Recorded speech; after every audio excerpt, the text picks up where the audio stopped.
Chick-fil-A is a franchise that we all love and know.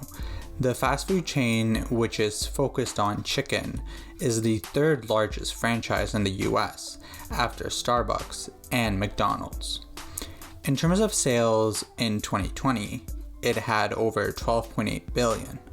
Not only that, but Chick-fil-A generates 4.58 million per store, of which it has 2,225 of, more than any of its competitors, which even includes juggernauts in the space and the king of fast food itself, McDonald's, which only makes 2.6 million per store.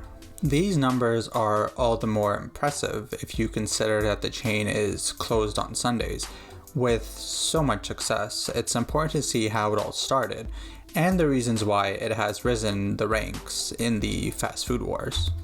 The first Chick-fil-A only started a short while ago in Atlanta in the year 1967.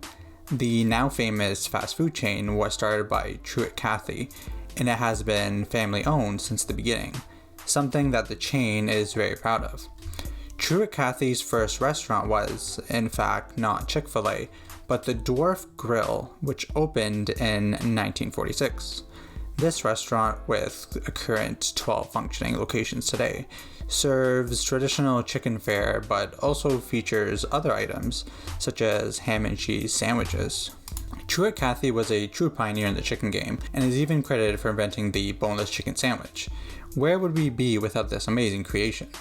The name was unique, and it is a take on chicken-filet, where the A stands for quality. From the beginning, the locations have been closed on Sundays, not only because of the owner's religious background, but because he believed that his employees deserved a break and would be able to provide better customer service if they were given this time off. First focusing on locations in suburban mall locations in the 70s and 80s, the company quickly pivoted and started focusing on freestanding locations, the first of which opened on North Druid Hills Road in Atlanta.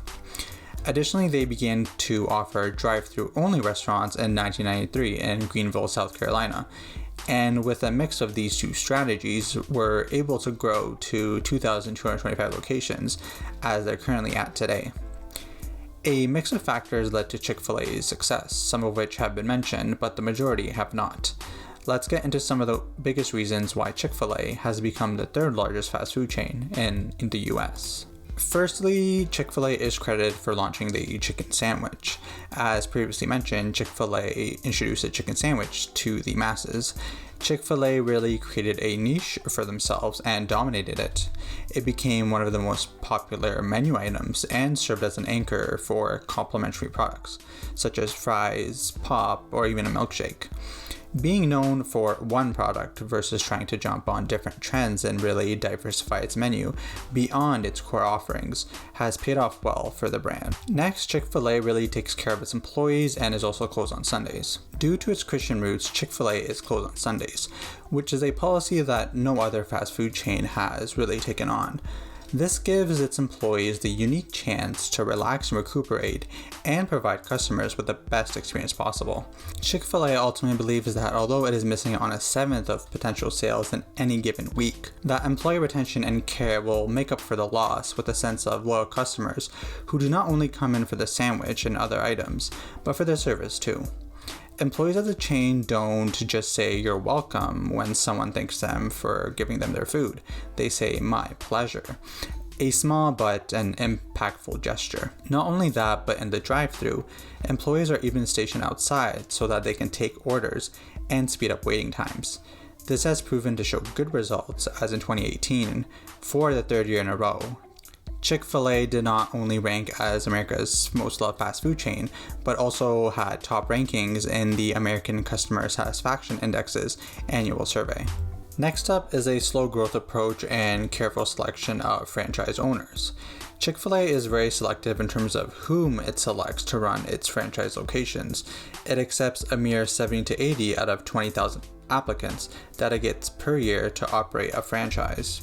Although they're very selective, someone only needs to have $10,000 to own and operate a location, so the starting cost and initial franchise fees are very low. In comparison, if someone was interested in purchasing a McDonald's, you need to pay $45,000 upfront and show that you have $500K in liquid assets, which is preferably cash.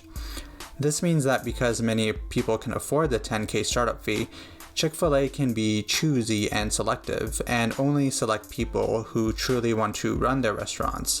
They can maintain a strict quality control procedure and aren't too focused on other endeavors. This means that franchisees and owners usually operate only one location. Lastly is creative marketing tactics. Chick-fil-A's most popular Eat More Chicken slogan has been splattered on billboards in an endless amount of locations. The slogan has been going on for more than 25 years after its initial launch. It features an image of cows who are telling consumers to eat more chicken as opposed to beef.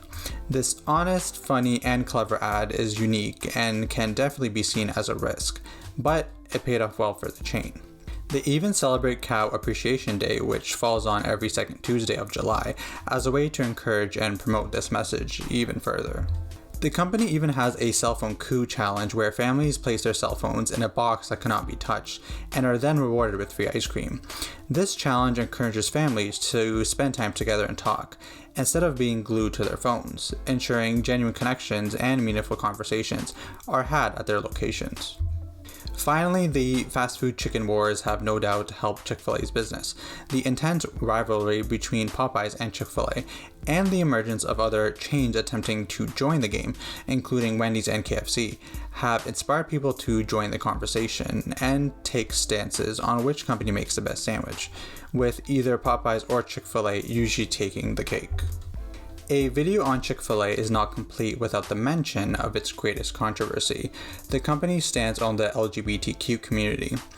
The chain has gone under tight scrutiny over its stance on the community, often donating to organizations that do not support these causes. In fact, in the past, they have donated to anti-gay groups such as the Fellowship of Christian Athletes, worth $1.65 million, and the Salvation Army, worth $115,000. as well as the Paul Anderson Youth Home. Rooted in its history and Christian heritage, the brand's owner, Kathy, in 2012 said that they support the biblical definition of the family unit between woman and man. Interestingly enough, these controversies have not hurt their business from a financial perspective, but have caused bad press and PR for the large chain mostly. Famously, when the chain opened its first location in Canada in Toronto at Yonge and Bloor, it was met with a large group of boycotters and protesters who were against their opening. Despite this, Chick-fil-A has ambitious goals to continue their expansion and open new restaurants.